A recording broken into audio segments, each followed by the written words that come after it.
बिस्मिल्लाहिर्रहमानिर्रहीम। मैं हूं हबीबुल्लाह सारिम और सारिम टीवी में आप लोगों को खुशामदीद। डॉक्टर वाइन डब्ल्यू डायर ने अपनी किताब में एक वाक़या लिखा है कि एक पादरी मरने वाला था।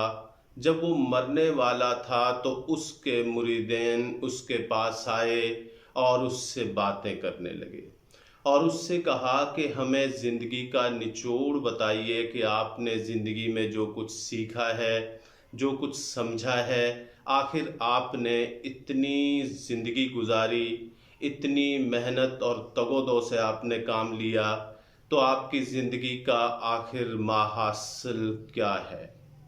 उसने कहा कि जब मैं नौजवान था, जज्बा था, ताकत थी, तो मैंने पूरी कायनात को बदलने का ख्वाब देखा और मैं पूरी कायनात को बदल देना चाहता था। लेकिन जूं ही मैं आगे बढ़ा, मेरी उम्र जो है वो जब 30 के करीब पहुंची, तो फिर मैंने सोचा कि मैं कायनात को तो नहीं बदल सका, चलो मैं इस दुनिया को ही बदल डालता हूँ। मैंने दुनिया को बदल डालने का ख्वाब देख लिया। जब मैं दुनिया को बदलने में भी नाकाम रहा, तो फिर मैंने सोचा कि चलो अब मैं इसमें भी नाकाम रहा हूँ, तो क्यों ना मैं अपने मुल्क को ही बदल डालूं। ये ख्वाहिश में मैं लगा रहा और फिर नाकामी के बाद मैंने सोचा कि मुल्क को मैं बदलने में नाकाम रहा, क्यों ना अपने में ख़ानदान को ही बदल डालूं। और जब मैंने देखा कि उम्र के आखिरी हिस्से में मैं अपने ख़ानदान को भी नहीं बदल सका, तो फिर मेरे दिल में यकदम ख्याल आया कि ये सब कैसे होता।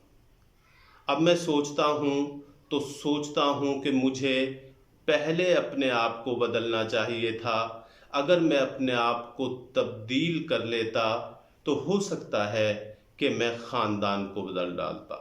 जब मैं ख़ानदान को तब्दील कर देता या ख़ानदान में चेंज ले आता, तो हो सकता है कि मैं मुल्क में को भी तब्दील कर देता। जब मैं मुल्क को तब्दील करने में या उसमें तब्दीली लाने में कामयाब हो जाता, तो हो सकता है किसी दिन मैं कायनात को बदलने में भी कामयाब हो जाता।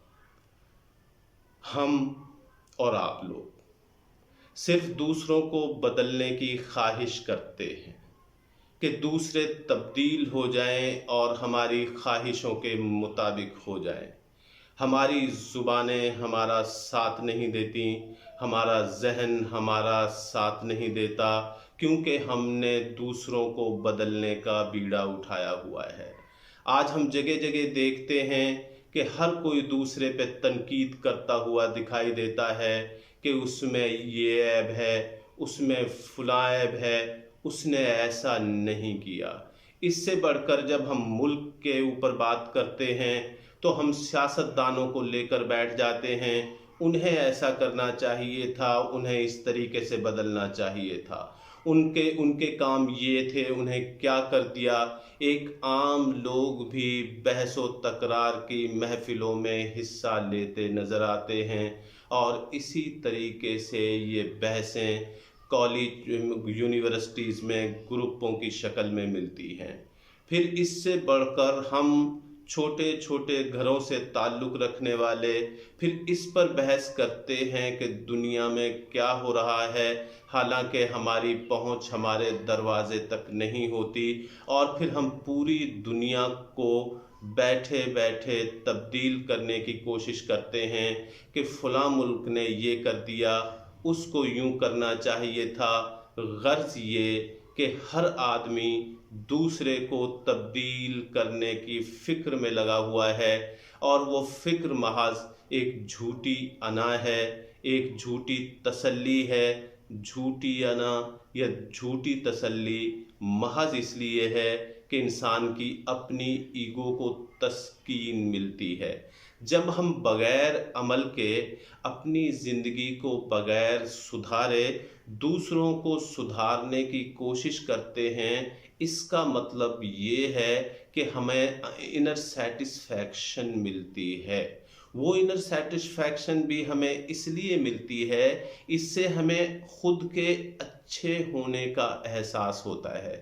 جب ہم دوسرے پر تنقید کرتے ہیں، اس سے کہیں نہ کہیں ہمیں سکون ملتا ہے کہ دوسرا غلط ہے، میں ٹھیک ہوں۔ اگر زندگی میں واقعی انسان کچھ کرنا چاہتا ہے تو پہلے اپنے آپ کو بدلے، اپنے کردار کو اس میں ڈھالے، جو بڑے لوگوں کا کردار ہے، جو ہمارے نبیوں نے ہمیں بتایا ہے، اس کردار کے مطابق ہم اتنے قریب ہو جائیں۔ ہمارے نبی نے کہا کہ جھوٹ نہ بولو، کیا ہم جھوٹ سے گریز کرتے ہیں؟ ہمارے نبی صلی اللہ علیہ وسلم نے کہا کہ ایمانداری سے کام لو، کیا ہم ایماندار بننے کی کوشش کرتے ہیں؟ ہمارے نبی نے کہا کہ اچھے تاجر بنو، کیا ہم اچھے تاجر بننے کی کوشش کرتے ہیں؟ غرض یہ کہ ہم زندگی میں اچھا انسان بننے کی کوشش نہیں کرتے، کیونکہ اچھا انسان بننے کے لیے خود کو تبدیل کرنا پڑتا ہے، اور دوسروں پر تنقید کرنے کے لیے آپ کو بدلنے کی ضرورت نہیں پڑتی۔ آپ کے سکون کے لیے، لافانی سکون کے لیے اتنا کافی ہے کہ دوسرا آپ کی نظروں میں برا ہو جائے اور آپ بیٹھے بیٹھے اچھے ہونے کا آنند اٹھائیں، اچھے ہونے کو آپ اچھا دیکھیں کہ لوگ مجھے اچھا سمجھتے ہیں۔ تو اسی لیے اگر زندگی میں کوئی آدمی تبدیلی کا خواہش مند ہے، حقیقی تبدیلی کا خواہش مند ہے، تو اسے اپنی ذات سے آغاز کرنا ہوگا، اسے اپنی ذات سے شروعات کرنی ہوگی۔ اسی بات کو میں سمیٹتا ہوں۔ السلام علیکم۔